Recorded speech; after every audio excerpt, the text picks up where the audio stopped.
لاپتہ افراد کے ساتھ ایجنسیوں کی کسٹڈی میں کیا ہوتا ہے، یعنی وہ لوگ جن کو جبری طور پر ایجنسیوں کی جانب سے گم کیا جاتا ہے ان کے ساتھ پھر کیا ہوتا ہے۔ ایجنسیوں کی جانب سے اٹھائے گئے ان افراد کے ساتھ کیا ہوتا ہے جب آپ سنیں گے تو شاید آپ کے رونگٹے کھڑے ہو جائیں گے۔ اس پر تفصیل سے بات کرتے ہیں آج کی ہماری اس ویڈیو میں، تو چلیے یار آپ کا اور اپنا وقت ضائع کیے بغیر ہی آج کی ہماری اس ویڈیو کا آغاز کرتے ہیں۔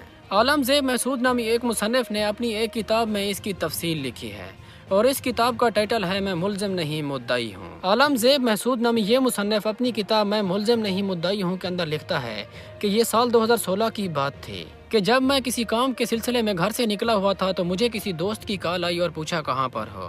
میں نے جب اسے بتایا تو اس نے کہا کہ فوراً جناح ہسپتال پہنچ جاؤ۔ وہ لکھتا ہے کہ میں نے جب اس سے خیریت پوچھی تو اس نے کہا کہ فوراً جناح ہسپتال پہنچو، آپ کو کچھ دکھانا ہے۔ 5 منٹ کے اندر جب میں ڈیرہ اسماعیل خان کی جناح ہسپتال میں پہنچا تو وہ مجھے ایک کار کی طرف لے گیا۔ دوست نے جب کار کا دروازہ کھولا تو اس کار کے اندر ایک نوجوان پڑا ہوا تھا جس کی مشکل سے ابھی داڑھی پھوٹ رہی تھی۔ وہ تھا تو بھلے ہی نوجوان لیکن اس وقت اس کی حالت یہ تھی کہ وہ نحیف اور لاغر بن چکا تھا۔ عالم زیب محسود نے اس لڑکے سے ہاتھ ملانے کی کوشش کی مگر اس کے اندر اتنی بھی طاقت نہیں تھی کہ وہ ہاتھ ملا سکتا۔ خیر وہ لوگ جس نیورو سرجن کا انتظار کر رہے تھے تھوڑی دیر بعد وہ نیورو سرجن آ گیا۔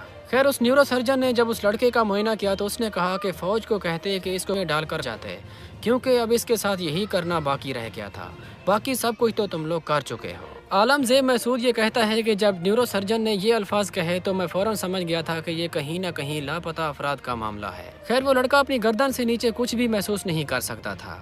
مصنف نے جب اس سے پوچھا کہ کیا ہوا تھا تو اس نے بڑی مشکل سے جواب دیا کہ ہمیں کالی کوٹڑیوں کے اندر اندھیرے میں رکھا جاتا تھا اور ہمارے جسم پر سفید دھبے نکل آتے تھے۔ بہت زیادہ چیخنے چلانے کے بعد وہ لوگ ہمیں ان کالی کوٹڑیوں سے نکال کر دھوپ میں ڈالتے تھے اور جب وہ سفید دھبے ختم ہو جاتے تھے تو وہ لوگ دوبارہ انہی کالی کوٹڑیوں کے اندر قید کر دیتے تھے۔ وہاں پر ہونے والے تشدد کی وجہ سے آہستہ آہستہ جسم کے اعضاء نے کام کرنا چھوڑ دیا۔ بات پیروں سے شروع ہوئی یہاں تک کہ گردن تک آن پہنچی۔ یہ سب کچھ اس نے عالم زیب محسود کو بڑی مشکل سے بتایا۔